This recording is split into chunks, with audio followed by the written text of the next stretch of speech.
नमस्कार दोस्तों, आप सबका स्वागत है। आज की जो इम्पोर्टेंट न्यूज़ है, आपको पता भी होगा कि हमारे जो राष्ट्रपति हैं अब द्रौपदी मुर्मू जी हैं। और ये हमारी 15वें नंबर की द्रौपदी मुर्मू जो है 15वें नंबर की प्रेसिडेंट इंडिया की बन चुकी हैं। इस इलेक्शन में हुआ क्या है, उनकी जो मेन मेन चीज़ें हैं जो आपको पता होनी चाहिए, उसके बारे में डिस्कस कर लेते हैं। देखिए, द्रौपदी मुर्मू जी के बारे में अगर बात करी जाए तो 15वें नंबर की प्रेसिडेंट जो हैं वो बन चुकी हैं। 18 जुलाई 2022 को देश में राष्ट्रपति का चुनाव हुआ था। ठीक है।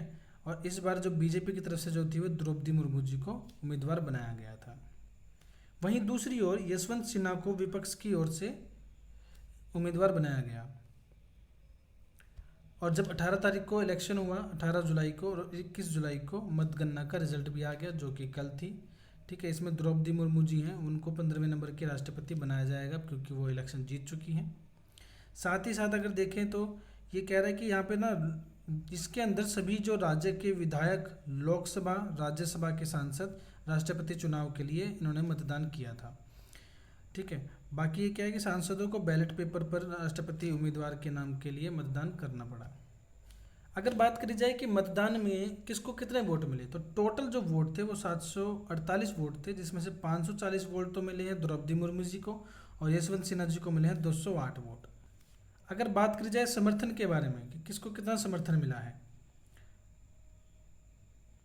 तो टोटल 4800 वोट थे। 4800 वोट में जो निर्वाचित सांसद विधायकों ने भाग लिया और चुनाव में एनडीए की उम्मीदवार द्रौपदी मुर्मू की जीत हुई। ठीक है।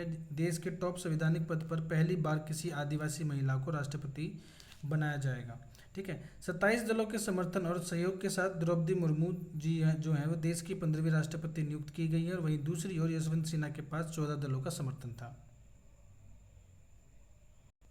अगर बात करी जाए कि द्रौपदी मुर्मू जी के पास कितना समर्थन है, तो इनके पास एनडीए के राष्ट्रपति पद की प्रत्याशी ही एनडीए ने, मतलब जो बीजेपी की जो पूरी टीम है एनडीए टीम, उन्होंने इनको बनाया था, प्रत्याशी बनाया था। किसने वोट दिया है? बीजेडी ने, YSR Congress, TDP, Janata Dal secular, Shiromani Akali Dal, JDU, AIADMK, लोक जनशक्ति party, Apna Dal Sonelal, Nishad party, Baspa, Republican Party of Athawale, NPP, NPF, MNF, NDPP, SKM, AGP, PMK, AINR Congress, Jannayak Janata party, UDP, IPFT, UPPL ने समर्थन दिया। और इसके साथ ही यूपी में सपा गठबंधन में शामिल सुभाषपा और सपा के साथ 27 दलों का समर्थन प्राप्त हुआ। और अगर बात करी जाए यशवंत सिन्हा जी के पास कितना समर्थन था, तो इस चुनावी जंग में यशवंत सिन्हा के पास कांग्रेस का, एनसीपी का, टीएमसी का, सपा का, सीपीआईएम का, RLD, RJD, RSP, TRS, DMK, national Congress, Bhakpa, Kerala Congress जैसे दलों का समर्थन था। ठीक है दोस्तों, ये है इम्पोर्टेंट जो चीज़ें हैं, जो राष्ट्रपति चुनाव के अंदर जो खास चीज़ें थी वो हमने बता दी हैं। अब हम चलते हैं अपनी आज की नेक्स्ट न्यूज़ की तरफ। आज की जो दूसरी न्यूज़ है जो इम्पोर्टेंट है वह स्वामित्व योजना जो है गवर्नमेंट की तरफ से लॉन्च की गई है। स्वामित्व योजना क्या है वो देख लेते हैं एक बार। यहाँ पे कह रहा है कि जो स्वामित्व योजना है ये कानूनी स्वामित्व अधिकार संपत्ति कार्ड के साथ कुछ राज्यों में ग्रामीण क्षेत्रों में बसे हुए घर के मालिकों को अधिकार का रिकॉर्ड प्रोवाइड करना इस योजना का कार्य है।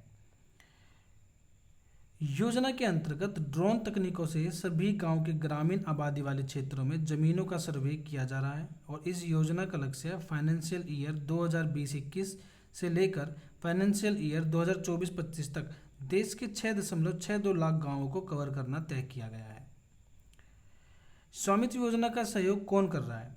स्वामित्व योजना में पंचायती राज मंत्रालय, भारतीय सर्वेक्षण, एसओआई, राज्य राजस्व विभाग, राज्य पंचायती विभाग, पंचायती राज्य विभाग और राष्ट्रीय सूचना विज्ञान केंद्र के सहयोग से किए गए प्रयासों से लागू किया जा रहा है।